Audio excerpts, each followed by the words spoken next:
구약에 있는 모든 선지서들을 어떤 시각과 관점에서 보느냐에 대한 이해를 가지고 요한계시록을 보기 시작하면 요한계시록의 그 어렵게 보이는 내용들이 어렵지 않게 쉽게 해결될 수 있습니다. 특별히 오늘 이 10장이 어떤 의미에서 좀 중요해 보이느냐면 마지막 때 있을 7년, 그러니까 한 일이라고 하는 이 시간들을 심판이라는 시간으로 볼 것인가, 아니면은 심판은 맞기는 맞는데 심판을 통한 회복과 구원으로 볼 것인가에 대해서 우리가 여기 이 10장이 그걸 우리에게 잘 설명을 해주고 있다는 것이지요. 그러면 이 10장에서 설명하고 있는 내용을 오늘 여러분들에게 말씀을 드리겠습니다만, 바로 이 10장은 이스라엘 백성들에게 내려진 이 바벨론 심판은 하나님의 마지막 기회를 이스라엘 백성들에게 준 것이라고 이렇게 우리에게 설명을 해가고 있습니다. 그런 측면에서 봤을 때 이 마지막 때 있을 7년이라는 이 시간도 하나님께서 환난을 주시고 뿐만 아니라 하나님을 거부하는 자들에게 심판이겠지만 결국은 이것 또한 하나님께서 이스라엘 백성들에게 준 기회의 시간이다라고 이해할 수가 있는 것이죠. 제가 구약에 있는 그 심판을 관찰을 하다 보면 어떤 부분이 뚜렷하게 나타나느냐면 이스라엘 백성들에게 해결되지 않는 한 가지 문제가 있다는 걸 아시죠? 우상숭배 문제입니다. 그러니까 우상숭배 문제가 이 바벨론 포로 생활을 하고 난 뒤에부터 이스라엘 백성들은 두 번 다시 우상숭배는 하지 않습니다. 근데 문제는 뭐냐면 우상숭배는 하지 않았는데 후반부에 나타나는 문제들은 뭐냐면 신앙생활이 너무나도 형식적이고 종교적이라는 거예요. 그게 말라기예요. 그러니까 이 말라기도 끝 중에, 구약의 끝 중에 끝이잖아요. 그러면 이스라엘 백성들이 포로로 잡혀가기 직전도 심판으로 보면 끝 중에 끝이잖아요. 두 끝이 있어요. 하나는 우상숭배 문제고 말라기에는 형식적인 신앙생활 문제예요. 근데 이 두 가지가 왜 문제가 되는 거냐면 이런 겁니다. 마음 없이 하나님을 섬기는 거거든요. 하나님은 자기 생명을 주기까지 우리를 사랑하셨는데 우리가 그 생명을 주기까지 사랑한 하나님 앞에 하는 반응이, 우상숭배는 자기 목적을 위해서 하나님을 섬기는 것이 되고, 형식적인 신앙생활하는 말라기 이야기는 하나님 존재에 대해서 부인하지는 않아요. 그런데 문제는 뭐냐면 하나님을 하나님답게, 그 하나님의 그 거룩함, 하나님의 그 영광, 이런 것에 대해서 의식이 없고 아주 너무나도 하나님을 이렇게 형식적으로 섬긴다는 것입니다. 성도들이 하나님을 섬기고 하나님을 믿는 가운데 넘어야 될 두 가지 관문이 그 부분인데요. 그래서 이 70년이라는 시간을 통해서 하나님 우상숭배 문제를 해결했습니다. 말라기는 더 심각한 문제거든요. 이 우상숭배 문제보다 더 심각한 문제인데, 그러면 이 말라기의 문제는 어떻게 해결이 되었느냐면 바로 예수님께서 이 땅에 오셔서 십자가에 죽으시고 그 죽으신 그 과정을 통해서 하나님께서 우리를 얼마나 사랑하시고 우리를 위하시는지 그 사랑을 받아들이면서 그 문제가 다 해결돼 버리는 것이거든요. 바로 이것입니다. 자, 이렇게 하나님은 우리의 신앙의 문제점들, 맹점들, 예를 들어서 우상숭배나 형식적인 신앙생활, 이 두 가지를 다 해결하셨습니다. 믿으시죠? 십자가에서 해결하셨어요. 그렇다면 지금 현대의 예수님을 믿는 저와 여러분에게도, 성도들에게 이 문제는 있습니다. 그런데 이 문제를 가지고 우리가 주님과 함께 영원히 살 수는 없는 거예요. 하나님은 바로 그 얘기예요. 아시겠습니까? 이런 정말 마음과 마음이 통하지 않는 사람과 어떻게 한 집에서 살 수 있겠어요? 우리가 어떻게 결혼해서 살 수가 있겠습니까? 왜냐하면 상대방이 내 마음을 다 알고 있는데요. 어떻게 함께 살겠습니까? 이걸 해결하기 위해서 십자가에 죽으셨고, 이걸 모르는, 그러니까 이 은혜를 모르는 자들은 주님과 함께 살 자격이 누구도 없는 거예요. 그래서 이 문제는 이 문제를 해결하기 위해서 하나님은 이 7년이라는 시간을 준비했다는 거예요. 왜냐하면 이스라엘 백성들이 우상숭배 문제가 아무리 해도 해결이 안 돼요. 그래서 하나님은 결정을 하시고 집행을 하시죠. 에스겔서가 그 얘기입니다. 그래서 이스라엘 백성들은 지금 포로로 잡혀서 이제 이 생활을 시작하게 되는 것입니다. 자, 그런 관점에서 이 포로 생활을 왜 준비했는지, 왜 허락했는지, 이 포로 생활을 통해서 뭘 하려고 하는지를 오늘 10장에서 설명을 하고 있으니까 이 10장을 통해서 한번 이 포로 생활의 의미가 무엇인지 함께 보도록 하겠습니다. 자, 예루살렘의 불심판을 위한, 그러니까 숯불을 이제 살포하는 명령을 내리고 있습니다. 숯불을. 그러니까 네 바퀴 위에 하늘에서 숯불을 쫙 이렇게 땅에다 또 이렇게 쏟아버리는 것이죠. 그래서 예루살렘의 심판은 예루살렘의 문제를 해결하겠다는 하나님의 의지를 보여주신 것입니다. 예루살렘에게 한 번 더 기회를 주려는 기회입니다. 만약에 아니면 돌아서면 그만인데 하나님은 왜 아닌데도 돌아서지 않고 이걸 준비하느냐면 하나님이 이스라엘을 향한 사랑이 불붙기 때문에 그렇습니다. 포기할 수 없기 때문에. 우리가 싫으면 돌아서면 그만이잖아요. 근데 하나님은 끝까지 돌아서지를 않으세요. 왜? 더 사랑하시니까. 그런 이야기입니다. 그래서 오늘 이 본문을 관찰해 보면 이런 이야기입니다. 1절과 2절은 서기관 복장을 한 심판 집행자에게 그룹, 여러분 그 에스겔서 앞에서부터 이 환상을 보여줬죠. 네 바퀴가 있고 날개가 있고, 그렇죠? 그 영이 인도하는 대로 막 움직이더라. 이건 뭘 이야기하느냐면 에스겔서에서 성령 사역이 어떤 것인지 설명을 하는 거예요. 이스라엘 백성들은 지금 하나님과 이스라엘 백성들 사이의 만남의 장소가 성전이라고 생각을 합니다. 왜 그러냐면 하나님께서 모세에게 성막을 짓고 법궤를 만들고 거기에 하나님의 불기둥과 구름기둥이 그 법궤 위에 머물러서 이스라엘 백성들이 이해하고 있는 하나님은 성전에만 머문다고 생각을 했어요. 그런데 이 에스겔서는 그 하나님의 임재가 성전에만 머물고 있는 것이 아니라는 고정관념을 깨고 있는 겁니다. 고정관념을 깨는 거예요. 그런 측면에서 그 하나님의 임재가 이스라엘 백성들이 하나님께서 교정해라, 고쳐라라고 부탁하신, 여러 번 부탁하신 우상숭배가 문제가 해결되지 않자 하나님께서는 그것을 그냥 두는 것이 아니라 이제 이 성전에서 이제 바벨론으로 옮겨놓고 그곳에서 이 문제를 해결하겠다라는 이야기입니다. 그러니까 우리가 마지막 때하고 연결을 지켜보면 아무리 강단에서 설교로 해서 불가능한 거예요. 왜요? 이스라엘 백성들은 마음을 바꿀 생각이 전혀 없는 거예요. 성도들이.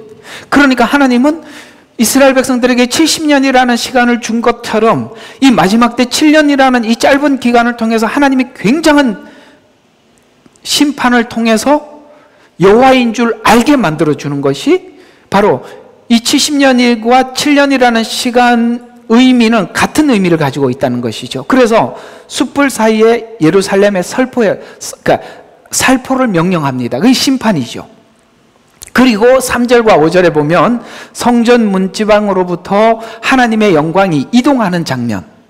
이 바벨론은 예루살렘으로부터 약 1600km 떨어진 곳입니다. 여러분, 지금이야 우리가 1600km가 그렇게 먼 거리는 아닌데요. 이들이 포로로 잡혀가고 난 뒤에 한번 생각해 보세요. 다시 예루살렘으로 돌아올 수 있다라는 생각을 할 수 있을까요?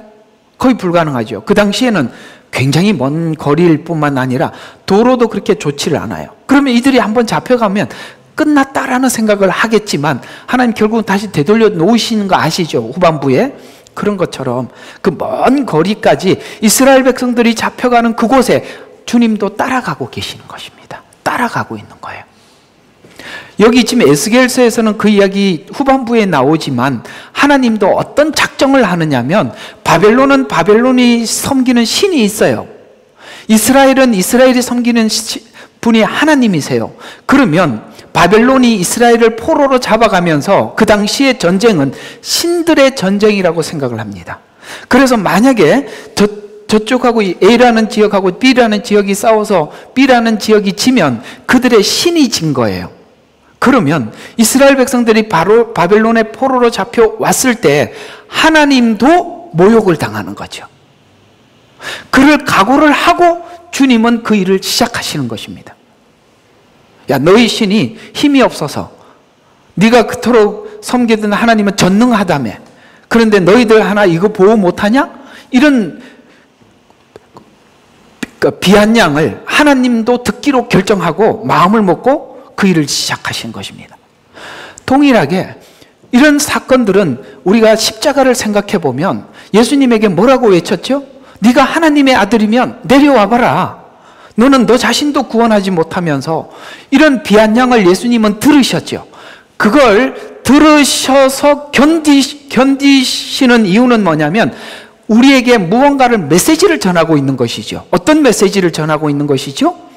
바로 우리를 위해서 그런 수모를 겪으면서도 우리를 위해서 피 흘려 구원하시는 그 은혜를 훗날 우리가 다 알게 되시죠. 왜요? 우리를 위해서 그런 비아냥, 그런 수욕, 그런 수모를 겪으시면서도 견디신 그 하나님을 우리가 알게 될 때 우리가 앞으로 살아가는 삶 속에 주를 위해서 수모를 겪는다던가 혹은 복음을 전파하고 하나님의 일을 할 때 그런 수모를 겪을 때에도 우리가 여전히 주님께서 우리를 위해서 견뎌 주신 것처럼 우리도 그렇게 살으라는 의미도 거기에 담겨 있고 그런 것을 겪으면서까지 나를 위해서 십자가에 죽으신 그 하나님을 생각하면서 우리는 어떤 상황이 우리에게 펼쳐진다 할지라도 우리는 받아들일 수 있는 자가 되게 된 것이지요. 그래서 바벨론 이 1600km한테는 그 먼 거리에 주님은 성전에 홀로 머물러 있는 것이 아니라 당신의 백성들이 잡혀가는 그곳까지 함께 가셨다라는 이야기입니다. 6절에서 8절은 서기관 복장을 한 심판 집행자의 숯불 살포 명령의 집행을 위한 시작인데 그 명령을 누가 내렸느냐 하면 하나님께서 그 명령을 내리셨다라고 말씀하고 있습니다.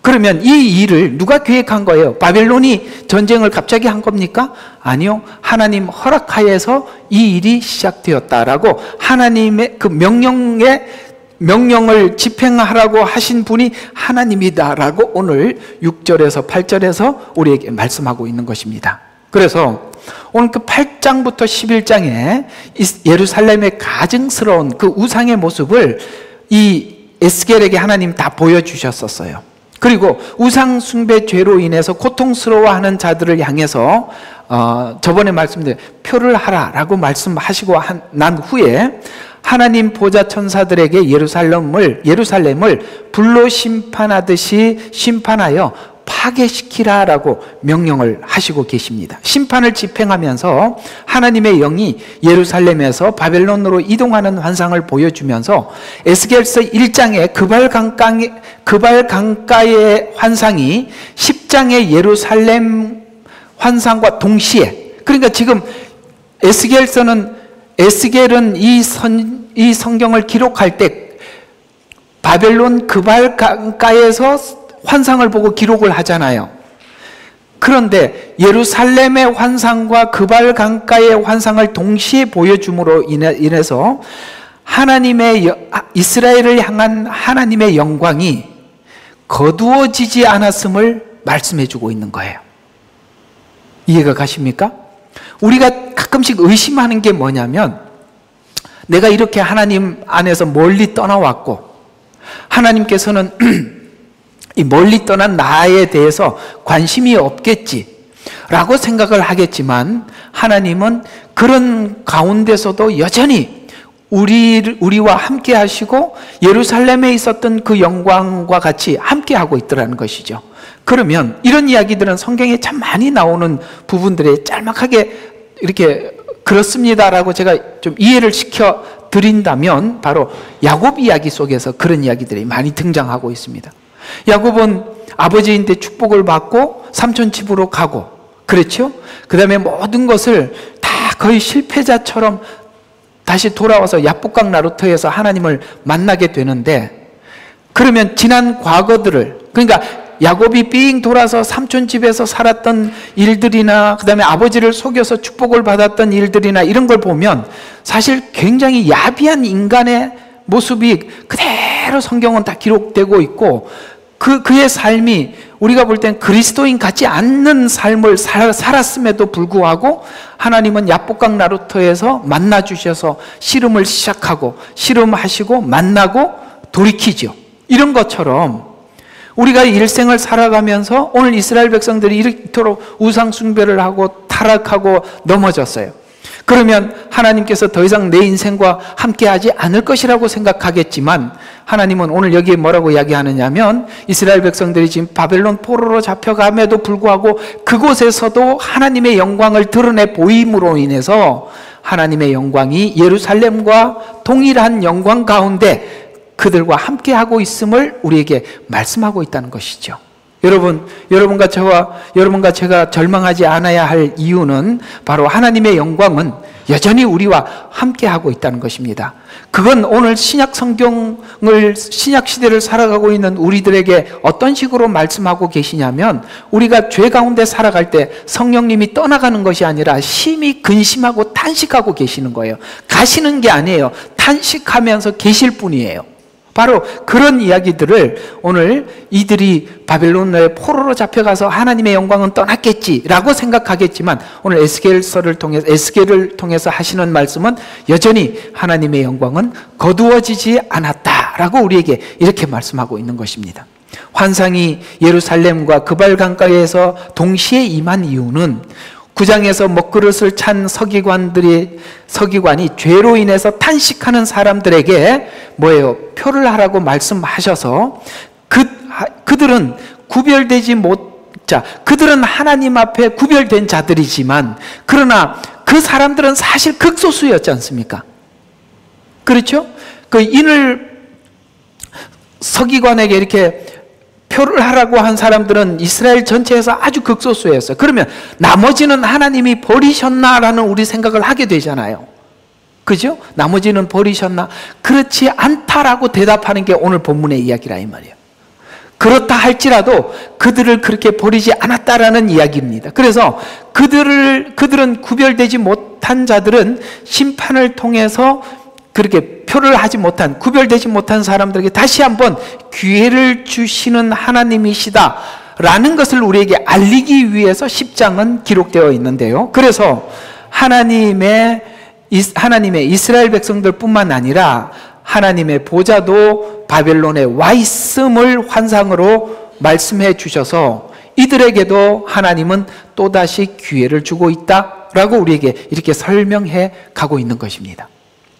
이 내용을 요한계시록과 연결시켜서 보면 요한계시록의 그 기록 목적이 무엇인지 그 성격을 우리가 이해할 수가 있습니다. 그래서 에스겔서 9장과 요한계시록 7장 3절에 이렇게 말씀하시죠. 계시록 7장 3절에는 우리가 우리 하나님의 종들인 그들의 이마에 인장으로 표시할 때까지 땅이나 바다나 나무를 손상시키지 말라 하시고, 이들은 이제 인을 친 자들에게는 요한계시록에 보호를 약속받았지만 나머지는 심판으로 막을 내릴 것인가 라는 이야기를 10장에서 하나님의 말씀은 심판받을 자들에게도 심판으로 모든 것을 막을 내린다면 나머지 사람들에게 기회가 없는 것인가 라는 질문의 대답이 하나님의 성전이 바벨론으로 옮겨졌다라는 말로 대답해 주고 있다는 것이죠. 자, 그러면 이 마지막 7년은 환란이고 심판으로 끝입니까? 아니라는 것이죠. 아직 하나님 앞에 인침을 받지 못한 자들에게 하나님 다시 한번 주는 기회라고 오늘 에스겔서는 대답을 해주고 있는 것입니다. 그래서 바로 이게 굉장히 서로 다른 이야기예요. 왜냐하면 요한계시록이라는 시간을 우리가 사람들이 어떻게 단순하게 생각을 하냐면 7년이라는 시간이 딱 들어가는 순간부터 이제는 구원은 딱 끝났고 모든 것은 심판으로만 딱 이해를 한단 말이에요. 우리가 이해하는 수치는 그런 식이에요. 우리 인간은 그렇게 생각이 짧을 수밖에 없어요. 심판 중에 구원이라는 생각을 못 해낸다 이 말이에요.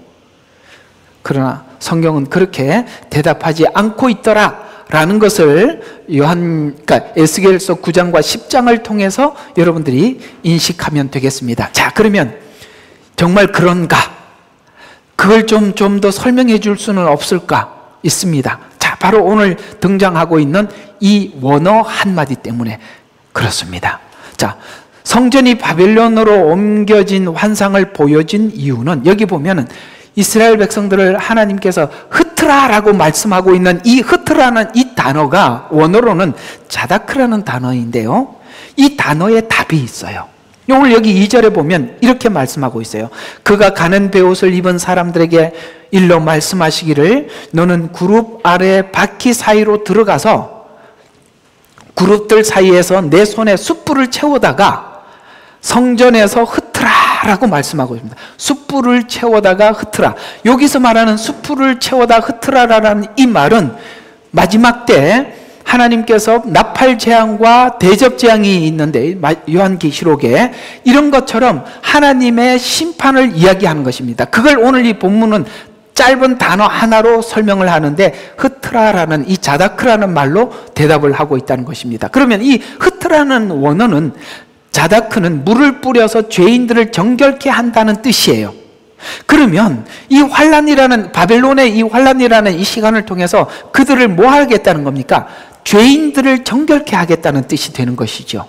그런데 이 오늘 여기 10장 2절에 등장하고 있는 이 자다크라는 흐트라는 말이 그 뒤편에 에스겔서 그 후반부 36장 거의 후반부에 가서 다시 한번 등장을 하는데요. 자, 그때 바벨론 포로 생활 이후를 이야기하는 것입니다. 여기 에스겔서 36장 25절에 그때는 바벨론 포로 생활 후에 너희 위에 깨끗한 물을 뿌리리라. 아까 이 자다크가 뭐라고 말했다고요? 물을 뿌려서 죄인들을 정결케 한다 라는 단어라고 말씀을 드렸었죠. 그러니까 이스라엘 백성들이 지금 바벨론 포로 생활을 통해서 마치 이 물을 뿌려서 정결케 되는 것처럼 이 생활을 통해서 정결케 되더라 라는 의미로 자다크가 다시 등장한다 이 말입니다. 그래서 너희가 깨끗하게 되리니 너희 모든 더러움과 너희 모든 우상으로부터 내가 너희를 깨끗하게 하리라 라는 것이 바로 바벨론 생활 포로 목적이었다라고 하나님은 밝혀주고 있는 것입니다. 포로 생활 후에 우상 숭배 같은 신앙으로부터 깨끗해진다. 그리고 나면 26절에 내가 또 너희에게 새 마음을 주고 깨끗하게 만들고 뭐를 한다고요? 새 마음을 주고 너희 안에 새 영을 넣으리니 너희 육체에서 돌 같은 마음을 제거하고 살 같은 마음을 주리라. 아멘. 바로 이겁니다. 마음을 바꿔놓겠다는 것이죠. 그저 정결케 한다는 것은 그저 내 마음이 깨끗해지는 것 정도가 아니라 어떻게 되는 거예요? 내 마음이 주님 앞에 부드러워진다는 말은 여러분 씨 뿌리는 비유를 보면 좋은 땅은 어떤 땅이에요? 그 말씀이 씨앗이 떨어지면 받아서 열매를 내는 땅 아니겠습니까? 진짜 중요한 것은 하나님의 말씀을 받는 우리 마음이 이렇게 좋은 땅과 같이 하나님 말씀해 주십시오. 저는 그 말씀을 받을 준비가 되어 있습니다라고 그 하나님이 말씀을 선포하는 아래 간절한 마음으로 말씀을 받을 준비가 되어 있느냐 안 되어 있느냐 이게 더 중요한 거 아니겠습니까? 열매는 그 준비가 되어 있으면 그 위에 당연히 열리는 것이고요. 만약에 그렇게 복음의 씨앗을 받아서 내는 열매가 아니라면 언젠가는 그것은 부러지게 되고 도끼에 찍혀버리고 말 것입니다. 무슨 말이냐면 복음은 우리 마음을 스스로 하나님께 돌이켜 변화되도록 만드는 마음인데 그것이 율법적으로 억지로 내가 그 마음을 바꿔놓은 마음이라면 그 열매는 분명히 부작용이 나타날 수밖에 없는 거예요. 그건 하나님께서 불에 찍어 던지시리라고 우리에게 말씀하고 있는 것입니다. 왜 그러면 이스라엘 백성들은 그토록 바벨론의 생활을 체험해야만 했을까요? 하나님 통치 아래에 있을 때와 세상의 통치, 사단의 통치 아래에서 그 통치 아래에서 살아갈 때 그 둘을 비교하라는 거예요. 여러분, 하나님의 통치 아래서 살아가는 사람들의 삶의 삶과 세상 사람들이 살아가는 삶은 너무나도 다르지 않습니까? 그래서 우리가 이 사실은 둘의 문화가 너무 차이가 많이 나요. 문화 차이가. 그래서 문화 충격을 받아요. 이렇게 세상 살다가 교회 들어오면 문화 충격이 있어요. 세상에서 살아가는 방식과 교회에서 하는 방식이 달라서 되게 어색하거든요. 이제 우리가 교회 생활에 익숙해져 있다가 사회 나가면 그게 또 너무 문화 충격이에요. 둘은 서로와 생활 방식이 너무 달라요. 이런 것처럼 이스라엘 백성들은 지금 예루살렘에서 하나님의 통치를 받고 살다가 하나님이 전혀 없는 바벨론의 통치를 받을 때 그들이 그 통치를 받으면서 어떤 생각을 하겠습니까? 하나님의 통치를 받았을 때 그 영광과 선함, 이 바벨론 왕들의 그 무자비함, 이 둘을 비교하면서 우리가 그리스도 안에 있을 때, 하나님 안에 있을 때 삶이 얼마나 귀한지, 그것이 성경에는, 신약 성경에서는 비유로 설명을 해주고 있는데 그게 바로 둘째 아들의 얘기예요. 둘째 아들은 아버지 통치 아래에서 살 때 그 행복을 몰라. 그렇죠? 그래서 그 아버지 재산을 가지고 먼 나라로 가서, 먼 나라라는, 왜 나라라는 표현을 썼냐면 통치 방법이 다른 곳이라는 거예요. 나라마다 법이 다르잖아요.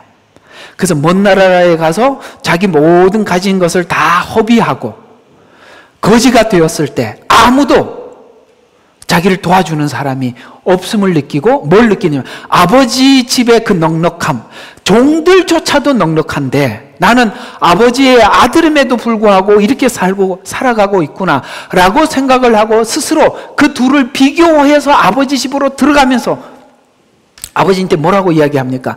나 아버지의 아들이지 않습니까? 이렇게 말을 할 자격이 없어서 종의 하나로 봐주소서라는 낮은 마음으로 갔지만 아버지는 어떻게 했습니까? 신을 신겨주고 옷을 입혀주고 반지를 끼워주죠. 이게 무슨 뜻이죠?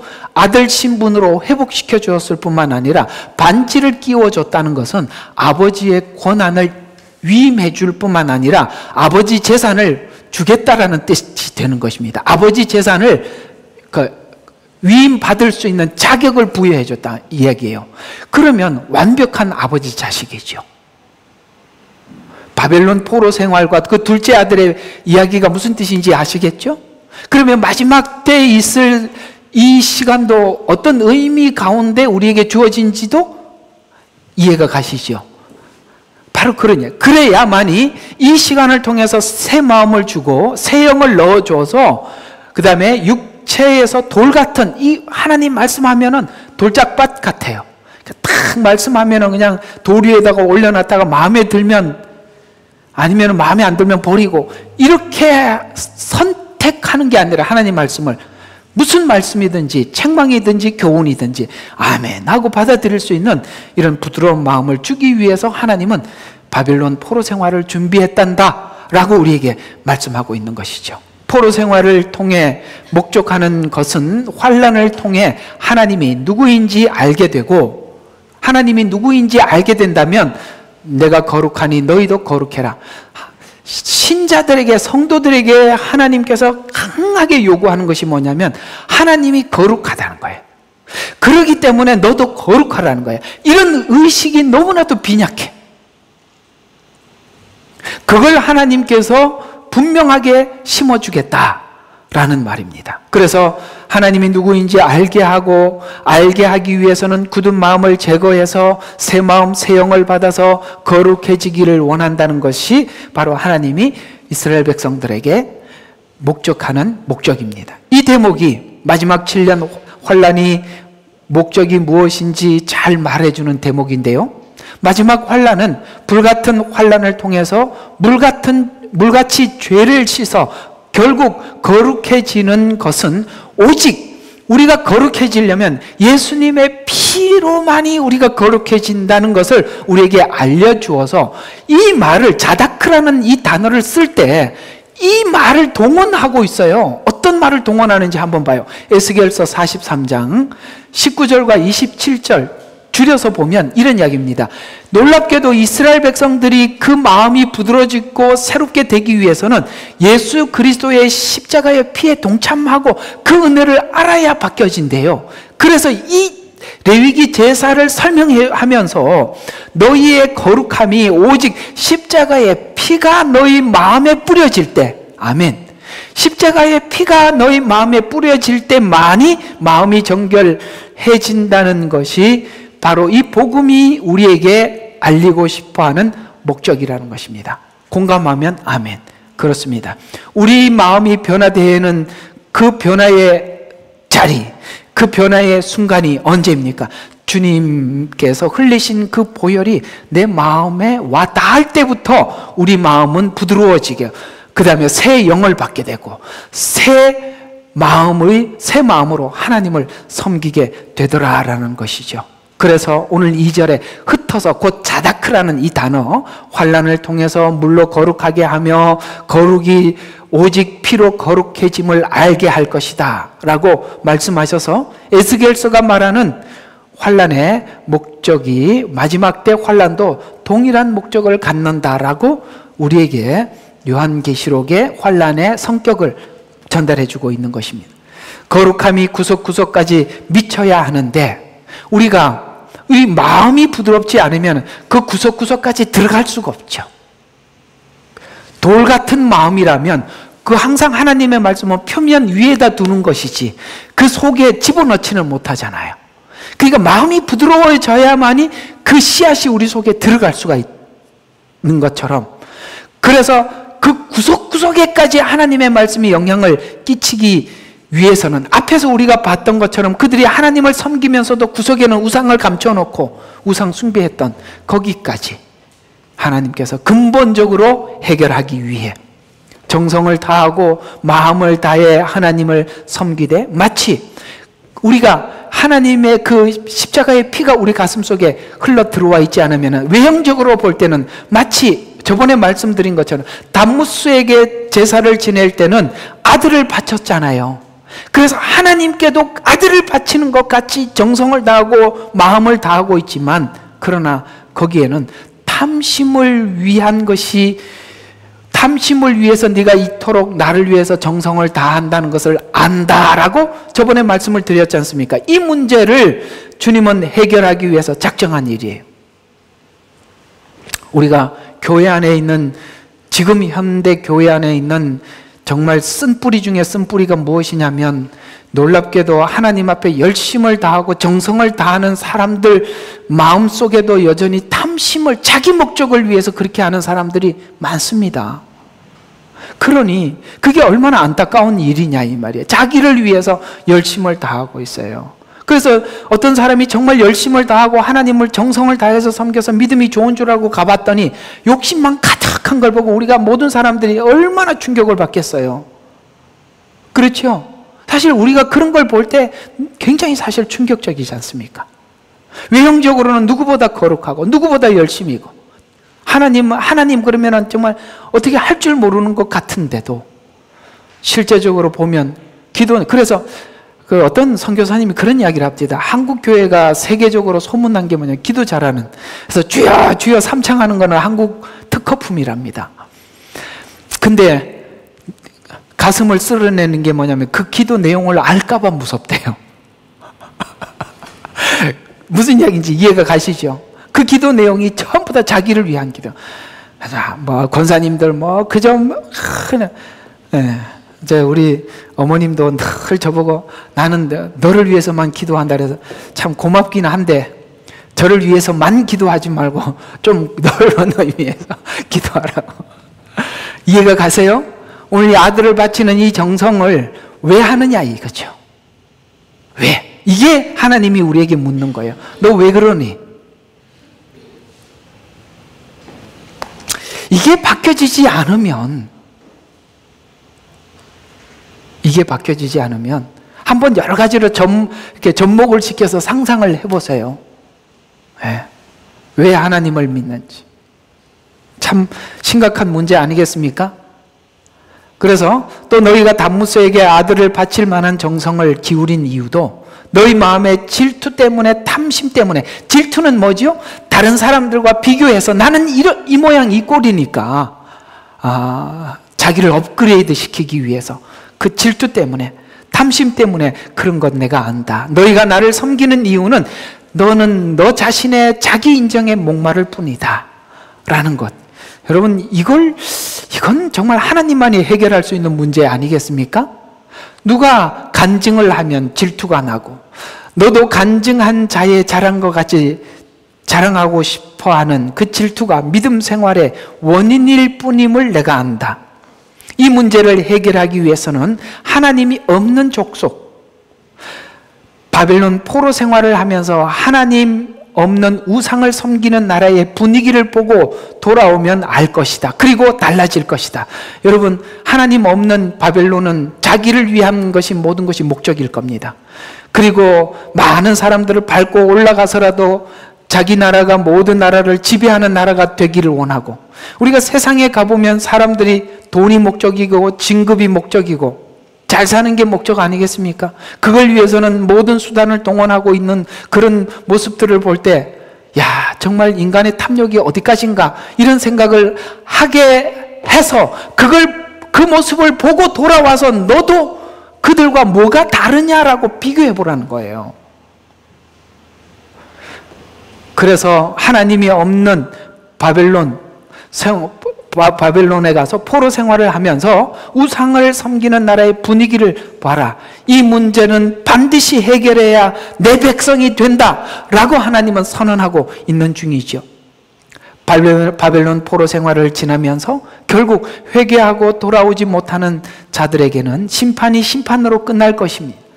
이런 생활을 하면서도 하나님 앞에 회개하고 돌아오지 못하는 사람들은 그저 심판으로 심판이 끝날 뿐이지만, 이들은 심판하시는 하나님에 대하여 끊임없이 모독하고 비방하는 세력, 성경에 보면 요한계시록에 끊임없이 하나님께서 심판을 통해서 그 마음을 돌이키려고 하는데 끝까지 하나님을 비방하는 세력들이 등장하듯이 그런 사람들도 있을 것입니다.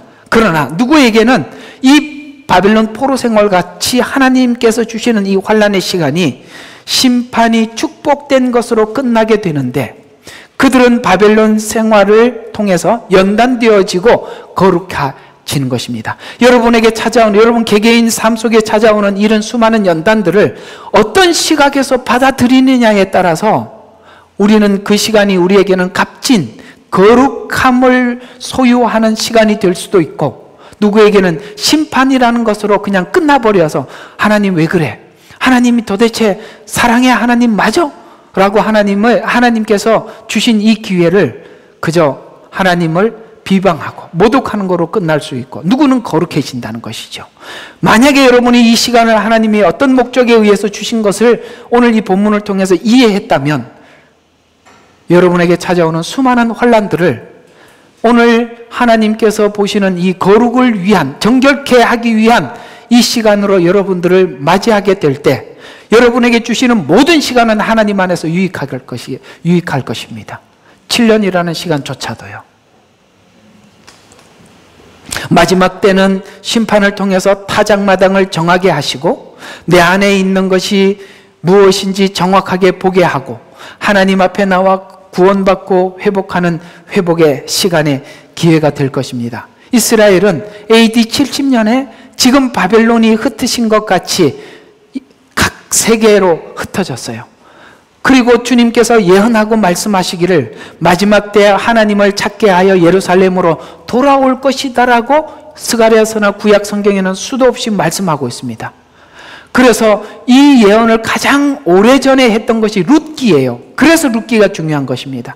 룻기는 앞으로 예언서에서 등장하고 있는 이스라엘 백성들이 다시 예루살렘으로 돌아올 이야기를 한 가정의 이야기로 설명을 했어요. 그 한 가정의 이야기지만 앞으로 이스라엘 전체의 예언의 중요한 부분을 차지하는 것입니다.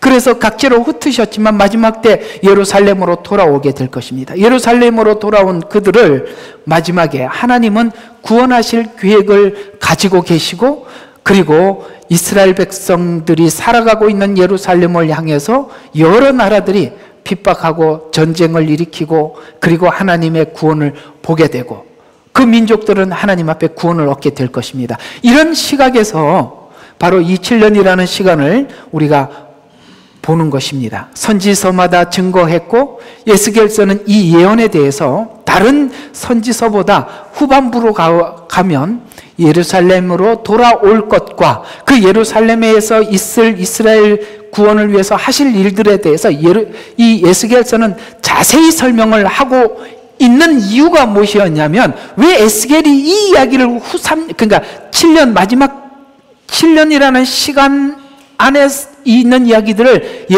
에스겔서가 많이 예언을 했냐면, 70년 포로 생활이나 7년이라는 시간이 같은 의미를 가지고 있기 때문에 에스겔서는 7년 이야기를 집중해서 예언할 수 있는 것입니다. 그런 의미에서 보면 이스라엘의 흩어짐, 아까 자다크, 그 다음에 돌아옴, 그리고 피로 구원 얻음은 이스라엘뿐만 아니라 온 세상이 이스라엘의 돌아옴과 회개를 통해서 함께, 이스라엘이 돌아오는 것과 함께 구원받게 될 것입니다. 그래서 요한계시록 7장에는 14만 4천을 바로 하나님의 종이라고 하였고 그들에게 인을 치라라고 말씀하셨습니다. 이 회복은 이스라엘만의 회복이 아니라 인류의 회복이 될 것이기 때문입니다. 10장을 읽어보면 심판으로 막을 내리는 것 같이 보이지만, 그러나 심판은 구원의 시작임을 알 수 있습니다. 에덴 동산에서 아담이 쫓겨났지만 가죽옷을 입혀주신 가죽옷은 바로 하나님의 심판과 동시에 구원을 약속받는 것과 같기 때문에 그렇습니다. 죄가 구원의 시작이듯이 이스라엘의 죄에 대한 신랄한 지적과 심판은 이스라엘의 구원이 시작이 된다는 뜻이 되는 것입니다. 이스라엘의 죄를 심판하시는 하나님이 4절에서는 성전에는 구름으로 가득 찼고 뜰은 주의 영광의 광채로 가득하였더라 라는 표현을 하여서 하나님이 가시는 그곳이 바벨론이라 할지라도 그곳은 영광이 가득 찬 곳이 된다라고 말씀하시죠. 그래서 이 바벨론에 하나님의 영광이 가득 차서 바벨론은 도리어 이스라엘 백성들이 포로로 잡혀가는 바람에, 이해가 가요? 포로로 잡혀가는 바람에 도리어 느부갓네살 왕이 하나님을 보게 되지요. 그래서 느부갓네살이 하나님을 보게 되고 이스라엘 바벨론 백성들에게 하나님을 섬기라라고 공포하게 되듯이 마지막 7년도 이스라엘 백성들이 계명을 지키고 하나님의 말씀을 지키는 그 과정 속에 도리어 이방인이었던 느부갓네살처럼 다니엘이 어디에요? 사자굴 속에 잡혀갔다가 살아서 나오고 난 이후에 아수르 왕이었던 다리오가 하나님을 보게 되듯이 이스라엘 백성들이 마지막에 그렇게 믿음을 지킴으로 도리어 그 시간을 통해서 자신들이 정화될 뿐만 아니라 이방 나라들이 그렇게 하나님 앞에 돌아오듯이 7년이라는 시간은 바로 그런 시간이라 이 말입니다. 여러분, 그때 느부갓네살 왕이 돌아오고 다리오 왕이 돌아옴으로 인해서 여러분 바벨론 전역에 하나님을 증거하게 되었지 않습니까? 그래서 그 불무불 가운데 세 사람이 들어갔지만 한 사람이 더 있었는데 신의 아들과 같다라고 말씀하셨지 않습니까? 거기에 하나님의 영광이 나타난 것입니다. 오늘 이 에스겔서에 말씀하고 있는 하나님의 영광이 바벨론에 가서 풀무불 속에서 등장하셨고 사자의 입을 막아주시고 그래서 하나님을 증거하는 자로, 그래서 저는 그렇게 여겨져요. 마지막 때 우리가 믿음을 하나님 앞에 보호를 받고 믿음을 가진다는 것은 하나님의 말씀을 따라서 우리의 믿음의 절개를 지킬 때 하나님은 어디를 가시든지 우리를 보호하시고 함께 하시는 것입니다. 뭘 만들어서 보호하는 게 아니라 그건 우리 지능 속에서 나오는 것이고 하나님의 보호 방법은 다르다 이 말입니다.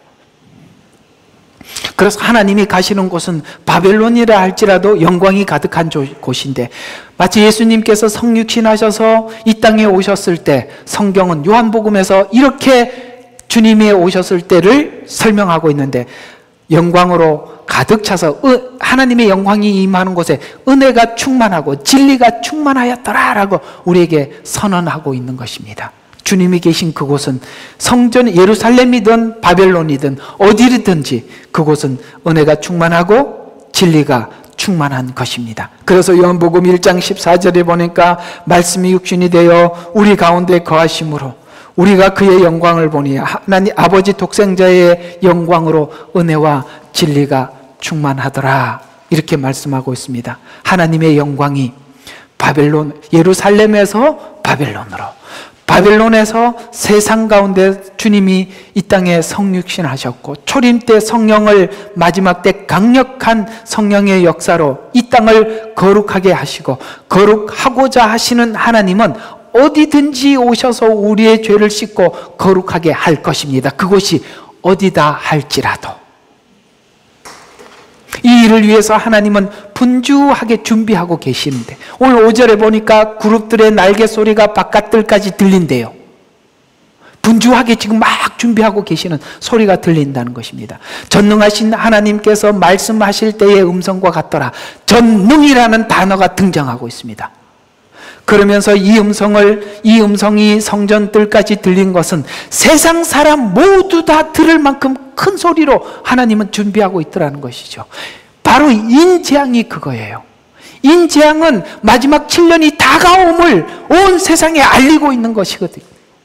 이 소리가 분주하게 들리고 있다. 어떻습니까? 요한계시록이 혼자 있는 게 아니라는 걸 아시겠죠? 여기에 저기 다 똑같이 등장하고 있는 것입니다. 이 일을 계획하시고 이루시는 하나님을 오늘 전능하신 하나님이라고 표현하고 있는데 이것이 바로 우리가 잘 알고 있는 엘샤다이라는 말입니다. 엘샤다이라고 소개하고 있는데 아브라함에게 하나님께서 등장하셔서 도대체 하나님 이 약속하신 것은 어떻게 이루실 것입니까? 라고 그가 어떻게 합니까? 종 하갈을 취해서 이스마엘을 낳고 난 뒤에 주님이 나타나셔서 너는 내게 완전해라 라고 하면서 나는 전능하신 하나님이다 라고 엘샤다이로 설명을 하고 있습니다. 그래서 아브라함에게 나는 전능하신 하나님이라고 밝혔고 족장들에게 계속 전능하신 하나님이라고 밝히다가 출애굽 때 6장 3절에 보면 내가 아브라함과 이삭과 야곱에게 전능하신 하나님으로 나타났으나 여호와라는 이름으로 그들에게 알리지는 않았다라고 아브라함과 족장시대 때는 전능으로 나타났지만 출애굽기에 이스라엘 백성들을 출애굽했을 때는 뭐라고 말씀하셨냐면 여호와라고 소개함으로써 그 전능하심이 무엇과 연결이 되느냐면 하나님은 계획하시고 집행하시는 분으로서 전능을 설명을 하고 있다는 것이죠. 전지하다는 것은 무엇이냐면 모든 것을 설계할 수 있는 능력이 있는 자라는 거예요. 그렇죠? 여러분 모든 것을 설계할 수 있는 사람들은 모든 것을 시작하고 그 설계한 것을 마칠 수 있는 데까지 그걸 할 줄 아는 그걸 계획을 짤 수 있어야 전지한 거 아닙니까? 전지로만 있으면 아무 소용이 없죠. 전능해야 합니다. 전능해야만이 전지한 예언을 성취하는 데까지 마무리할 수가 있기 때문에 그렇습니다. 그래서 족장시대 때는 하나님이 엘샤다이 전능으로 등장을 했지만 출애굽한 이스라엘 백성들에게 여호와라고 말씀하셔서 여호와는 스스로 있는 자 뭐예요? 설계도 스스로 하시고 마침도 스스로 그 일을 마무리할 수 있는 이와 같이 천지를 창조하시고 요한계시록에 하나님 모든 것을 심판하시고 새하늘과 새 땅을 준비하셔서 우리 모두에게 선사해 주실 그 하나님을 창세기부터 요한계시록까지 엘샤다이 나아가서 전능하신 여호와 하나님이심을 믿으십니까? 그거예요. 여호와라는 것을 믿으라는 거예요. 그래서 전능하신 하나님 여호와가 합하면 계획하시고 예언한 것을 이루시는 능력이 하나님께 있다라는 뜻이 되는데요. 이스라엘의 회복을 위해서 오늘 이제 하나님은 이 일을 분주하게 준비하시면서 6절과 7절에 보면 불을 취하여 나가시고 계신다. 인재앙 준비하는 소리가 들리고 이제는 조금 있으면 그 불이 쏟아지게 될 것입니다. 2절에 보면은 바퀴 사이에 들어가서 숯불을 채워서 성읍에 흩으라 했다가 6절에 보니까 바퀴 사이에 그룹 사이에 불을 취하신지라 하셨다. 이 두 번의 강조점은 천사들을 통해 불심판이 시작되었음을 강조하는 것입니다. 예수님이 오셔서 이런 말씀을 하셨죠. 바로 이 말의 비밀이 무슨 말인지 이해가 됩니다. 내가 불과 성령으로 침례를 주러 왔다. 여기에 이제 사람들이 너무 오해가 돼서 불 받아라, 성령 받아라, 불 받아라, 그 얘기가 아닙니다. 불과 성령은 나누어져 있는 거예요. 불은 심판이에요. 성령은 구원을 이야기하는 것입니다. 주님이 오시면 구원받을 자와 심판받을 자가 나누어지는 거예요. 근데 이걸 왜 불성령이라고 이야기했는지 모르겠습니다. 아니에요. 분명히 이렇게 열매 맺지 못하는 나무마다 도끼가 뿌리 위에 놓여져 있다고 말씀하셨고 찍으러 오신 겁니다. 심판이란 말이에요. 그래서 주님이 오신 것은 피와 불과 연기로라, 이 말들도 바로 하나님의 심판을 이야기하는 것입니다. 그래서 초림은 심판이 시작된 거예요. 그래서 말세라는 말을 그러니까 말세 때 오신 거예요. 그런데 지금은 뭐냐? 말세가 예수님 초림 때부터 재림 때까지가 말세인데, 말세 지말이라는 말은 예수님이 오시기 직전 그 말세 중에서도 끝부분이라 이런 뜻이에요. 불과 성령을 오해하지 마십시오. 불성령을 이야기하는 게 아닙니다. 둘은 다른 겁니다. 한쪽은 심판이고 한쪽은 구원입니다. 그래서 예수님의 오심은 구원과 심판을 위해서 오셨다라는 이야기입니다. 자, 그래서 이 70년이라는 짧은 기간을 통해서 이스라엘 백성들은 이 포로 생활을 하고 돌아왔을 때 전혀 다른 사람으로 돌아오죠. 그죠? 아무리 하나님의 말씀을 외치고 하나님 마음이 이러하다고 얘기해도 눈도 안 깜짝거리던 사람들이 완전히 달라져 버렸죠. 이런 것처럼 7년이라는 시간은 바로 우리 속에 있는 형식적인 신앙, 우상, 이걸 하나님이 제하시고 우리 마음을 부드럽게 하셔서 새롭게 하기 위한 하나님의 준비다라는 것, 이런 관점에서 오늘 에스겔서 10장과 연결시켜서 이해하시면 되겠습니다. 결론입니다. 예루살렘 성 심판은 예루살렘 성 멸망을 말하려고 한 것이 아님을 오늘 분명히 하게 됩니다. 또 심판을 통해서 한 번 더 기회를 주심을 알리고자 한 것입니다. 요한계시록도 여러분과 저는 이런 관점에서 이 7년을 바라볼 때 이제 하나님, 그때 아마도 교회는 훨씬 더 정화될 것이고 달라지게 될 것입니다. 그때 그 교회가 어떤 역할을 할까? 진정한 복음을 전하는 교회는 많은 분들이 그 말씀을 듣기 위해 목이 말라 있을 것입니다. 기도하겠습니다. 하나님 아버지, 감사합니다. 오늘 요한계시록 10장을 통해서 마지막을 때를 환난을 준비하신 것이 환난만을 위한 것도 아니고 심판만을 위한 것도 아니고, 아버지 하나님, 우리 속에 지금까지 해결하지 못한 이 문제를 해결하기 위한 하나님 마지막 사랑이고 배려임을 오늘 에스겔서 10장을 통해서 배웠습니다. 이 일을 위해서 주님은 분주하게 준비하고 있는 소리가 들립니다. 하나님, 주님의 재림이 임박했음을 여기저기서 우리가 듣고 있습니다. 이 시간은 두려움의 시간이 아니요, 하나님께서 저들의 마음을 부드럽게 하고 새 영을 부어주시기 위한 하나님의 시간임을 알고 하나님 이 시간을 그런 마음으로 준비케 하여 주시옵소서. 예수님 이름으로 기도드렸습니다. 아멘.